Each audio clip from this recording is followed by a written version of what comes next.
como um destruidor de florestas. Num segundo mandato, o senhor vai... O que o senhor vai fazer para mudar essa imagem? Primeiramente, destruidor de florestas. É uma mentira. Ninguém quer destruir floresta, né, por livre e espontânea vontade. O acordo Mercosul-União Europeia estava travado. Com os problemas agora da guerra, Ucrânia, Rússia, a União Europeia quer acelerar o acordo conosco para o Mercosul. Dizer mais, a Alemanha está usando combustíveis fósseis. Por quê? Se eram os países que diziam que nós devíamos cada vez mais buscar aí energia limpa. Concordo com eles, mas a realidade é outra completamente diferente. Não é a realidade aquilo que a gente acha que deve ser, é o que tem que ser. Países da Europa já estão em contato conosco, por exemplo, atrás do hidrogênio verde. O Brasil será uma grande potência fornecedora de energia hidrogênio verde.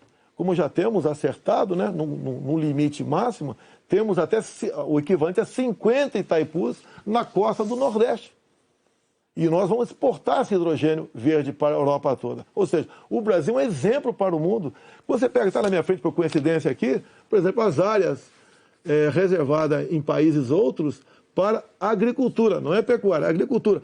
Somente a União Europeia é de 45% a 65%. Você pega países como a Alemanha, 56% para a agricultura. Então, você pega o Reino Unido, 63% para a agricultura. O Brasil preserva 2/3, 66% da sua área verde. O Brasil não merece ser atacado dessa forma. Porque, no fundo, há um interesse no agronegócio. É deixar o Brasil de lado. Agora, cada vez mais o mundo vê, como a própria presidente do OMC disse, há 2 meses, 3 meses atrás, disse o quê? Que o mundo, sem o agronegócio do Brasil, passa fome. Ou seja, a realidade está aí. Vamos ver se o Brasil consegue mudar essa imagem. Vamos tentar mudar, sim. Bom, vamos falar de política agora, candidato. Muito importante isso agora. Está também nas atenções por motivos claros. Em 2018, o senhor candidato à presidência, o senhor se apresentava como o candidato da antipolítica e o candidato contra o Centrão. Na convenção do seu partido, o general Heleno chegou a cantar se gritar, pega Centrão, não fica um, trocando a palavra ladrão por Centrão, etc. Isso ficou muito famoso. Hoje, a verdade é que o Centrão, ele é a base do seu governo. Na semana passada, quando o senhor estava saindo lá do Palácio da Alvorada, inclusive o senhor enfrentou lá um incidente com aquele youtuber que foi cobrar do senhor essa aliança do seu governo com o Centrão. Eu pergunto, por que eleitores como aquele, que se sentem traídos pelo senhor, acreditariam nas suas promessas de agora? Você está me estimulando a ser ditador. Eu, candidato? Você. Porque o Centrão são mais ou menos 300 parlamentares. Se eu deixar de lado, eu vou governar com quem? Não vou governar com o parlamento. Então você está me estimulando a ser um ditador. São 513 deputados. 300 são de partidos de centro, pejorativamente chamados de Centrão. O lado de lá, os 200 que sobram, é pessoal do PT, PCdoB, PSOL, Rede. Não dá para você conversar com eles. Até eles não teriam número suficiente para aprovar sequer um projeto de lei comum.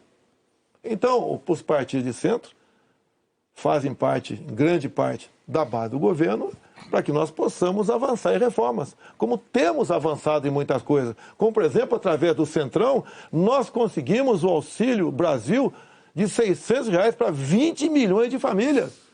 Dá para imaginar isso? E olha só, os partidos de esquerda votaram contra o parcelamento dos precatórios, que era condição para a gente dar lá atrás R$ 400 de Auxílio Brasil para esses mais necessitados. Então o PT votou contra o Auxílio Brasil de 400. Não, votou contra a questão dos precatórios. Do parcelamento, porque sem parcelamento você não tem como conseguir recurso no orçamento para pagar os 400. Assim como agora o PT também votou contra, tá?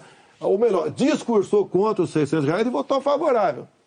A questão política dele. Assim como a questão de poucos meses, para diminuir o preço da gasolina no Brasil, todos os senadores do PT votaram contra a redução de semestre no Senado. Agora vamos lá, candidato. Agora, como é que eu vou trabalhar com o parlamento sem os partidos de centro? Mas a questão... O senhor disse que eu estou estimulando o senhor a ser Está ditador. estimulando, sim. Por favor, candidato. Não, Se eu longe de mim. governar, Não, eu não estimulei nada. É que a questão é a seguinte.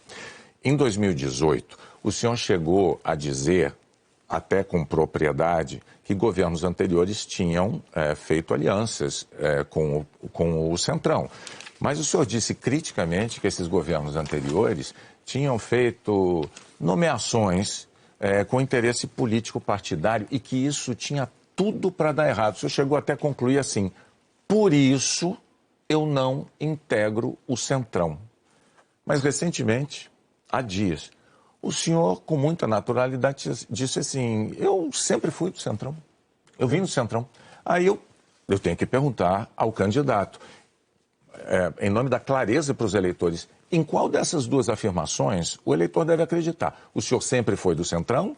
Ou o senhor, como disse em 2018, diz: eu nunca fui do Centrão por esse motivo? No meu tempo não era Centrão, não existia Centrão. Como assim? No meu tempo, esses partidos que eu já integrei não eram tidos como partido do Centrão. Agora, o importante, Boni, nós estamos num governo sem corrupção. Eu indiquei ministros pelo critério técnico. Eu não aceitei pressões de lugar nenhum para escalar ministros. Qual governo teria o ministro padrão Tarcísio de Freitas na infraestrutura? Padrão Marcos Pontes na ciência e tecnologia?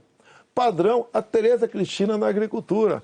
Padrão Gilson Machado no turismo? Uma pessoa desconhecida até chegar no meu governo. Padrão Onic Lorenzoni, que eu considero como um coringa meu. Padrão Braga Neto, que esteve na defesa. Ou seja, padrão Salles, uma pessoa excepcional. Padrão atualmente, o ministro Juca, do Meio Ambiente. Então, essas pessoas que deram um impulsionamento ao governo.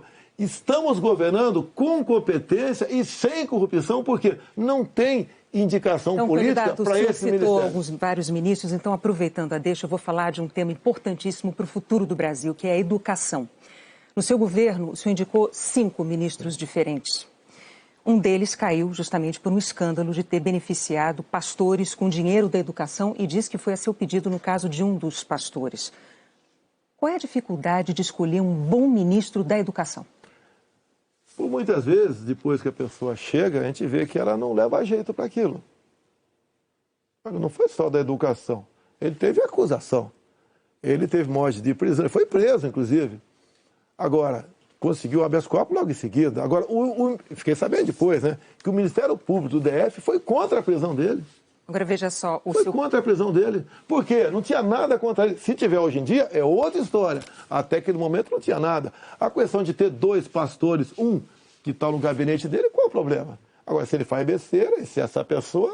Agora, nós começamos a investigar o caso dos pastores. Não foi a Polícia Federal. Nós começamos a investigar com a CGU. Agora, só na área da educação, o primeiro-ministro escolhido pelo senhor caiu depois de 3 meses porque, por causa de um escândalo, pediu que professores gravassem slogans de campanha seu. O segundo ministro praticamente fugiu do Brasil depois de ter insultado ministros do Supremo. O terceiro ministro nem chegou a assumir porque maquiou o próprio currículo. O quarto ministro envolvido no escândalo de corrupção. Quais são os critérios que o senhor usa para escolher um ministro de uma área tão vital para o futuro do país? As pessoas se revelam quando chegam. Atualmente, eu tenho um excelente ministro da Educação. Acontece, é igual um casamento, muitas vezes. Mas o senhor concorda que essa alta rotatividade prejudica o ideal era não ter vários... O ideal era não ter rotatividade nenhuma, mas acontece. Outros ministros foram trocados também. Bom, por vários motivos. Agora, depois desse escândalo do MEC... Que escândalo do MEC, Boni? A saída do ministro... Mas a saída é escândalo, MEC? Não é escandaloso, candidato, sim. Um ministro destinar dinheiro da educação para 2 pastores, dizendo que o presidente da República indicou um deles... Cadê o duto cadê o duto do dinheiro vazando ali? Cadê o dinheiro? Candidato, não sabemos. Cadê o dinheiro aparecer? Você não sabe? E está me acusando? Não, está acusando o Milton por isso? O senhor tem todo o direito de achar que não foi um escândalo. Nós vamos adiante. Depois do caso do ministro Milton Ribeiro no MEC, o senhor atenuou um pouco o seu discurso de que não havia corrupção no seu governo. Antes não tinha corrupção. Hoje, o senhor diz que os casos pipocam. os casos pipocam de corrupção no seu governo? Bom, ao mesmo tempo, vão se acumulando denúncias de interferências suas na Polícia Federal, que é um órgão de Estado, não é um órgão de governo, e um órgão de Estado que o senhor prometeu prestigiar. Como é que o senhor explica para o eleitor essa mudança da sua postura da eleição de 2018 para cá, candidato? Primeiramente, quem me acusou de interferência na PF foi o ex-ministro Sérgio Moro. Falou que a prova da interferência estava numa sessão reservada nossa. Bem, eu não queria, a sessão foi gravada, eu não tinha obrigação de entregar ali a fita. O senhor teve 4 diretores gerais da Polícia Federal e a cada eu não tinha obrigação de entregar a fita. Entreguei a fita. Foi revelado, até com muitos palavrões na reunião de ministros. Não acharam nada. O que acontece? Eu, quando entrego o ministério para alguém, eu dou o ministério para aquela pessoa agir. Tá? A Polícia Federal, com a saída do Sérgio Moro, melhorou e muito na apreensão de drogas, na apreensão de numerários, tá? Em operações, melhorou muito. Em armamento, melhorou. E as pessoas vão mudando. Por exemplo, quando o André Mendonça saiu, porque ele foi para o Supremo Tribunal Federal, eu não considero uma saída da parte dele. Atualmente, temos um delegado da Polícia Federal à frente do Ministério da Justiça. Agora, ninguém comanda a PF, Bonner. Se pudesse comandar, o Lula teria comandado, a Dilma, o Temer, seja lá quem for. Ninguém consegue comandar a polícia dessa forma como você está falando aí. É que